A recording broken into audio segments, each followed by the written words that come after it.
May bagong panganib na hatid ang Bulkang Mayon. Napuno na kasi ng volcanic debris ang daluyan ng lahar na Miisigali. Kaya sakaling magkaroon ng lahar flow, hindi pa masabi kung saan ito dadaloy at anong mga lugar ang posibleng maapektuhan. Ang latest na sitwasyon, tinututukan live ni Bea Pinlac. Bea!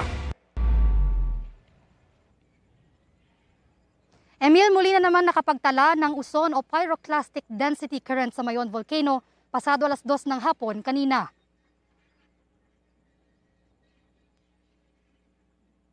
Ang masigla dating tourist spot na green lava sa Daraga Albay, ngayon nagmistula ng disyerto na balot ng abo. Ang bahagi na ito ng bulkan, tila may bundok na rin na puno ng mainit na volcanic debris. Pasado alas 2 ng hapon kanina, muli pang naglabas ng makapal at maitim na uson o pyroclastic density current ang Mayon. May gali doon na napakalalim.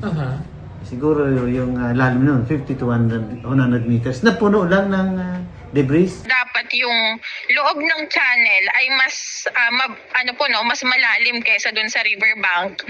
Pero ngayon po ay mas umbok na yung loob dahil dun nga po na-deposit po yung PDC. Ang tinutukoy nila ay ang Miisigali, kung saan sana dadaloy ang lahar.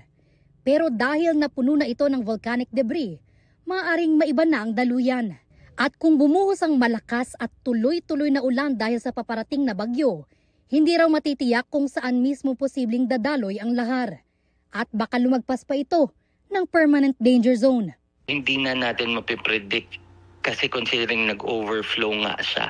Hindi natin alam kung saan siya gagawa ng mga bagong channel, kung saan siya mag-flow ulit. So, according to FIVOX, definitely gagawa to ng bagong trail na dadaanan niya.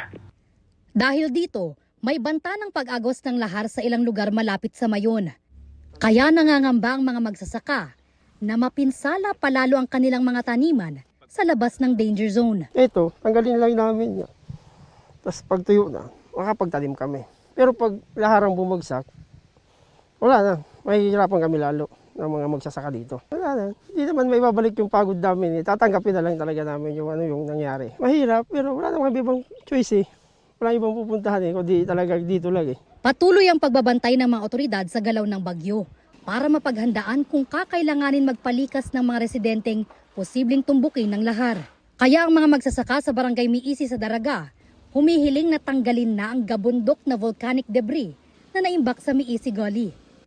Pero lubhang mapanganib ito, ayon sa Albay Public Safety and Emergency Management Office. According to FIVOX, talagang delikado yun. Those deposits are still mainit. Actually, aabot daw ng almost 500 degrees. Kainit pa yun. And mapapansin natin may mga maliliit na butas doon na parang gas bubbles kung saan pwede ito mag-explode. So talagang delikado yun. Imbis na makatulong, baka lalo pa raw ito magdulot ng disgrasya. Na once na ginalaw natin, pwedeng mag-collapse to.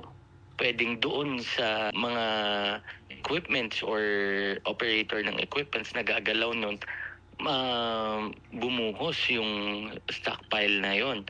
So, sobrang delikado po.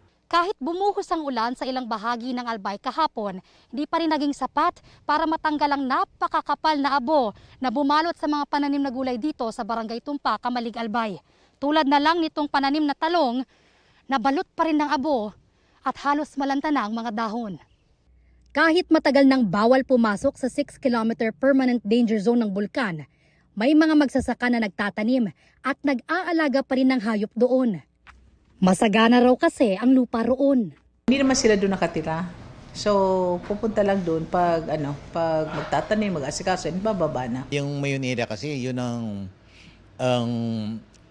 basket din, food basket din namin eh. Kasi nandyan nanggagaling yung mga talagang gulay natin na dinadala sa market. Kaya talagang malaking kawalan to.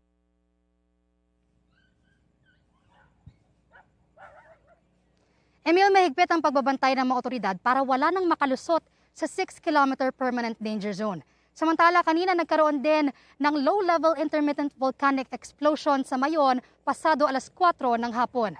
Yan ang latest mula rito sa Albay. Balik sa iyo, Emil. Ingat kayo at maraming salamat, Bea Pinlac.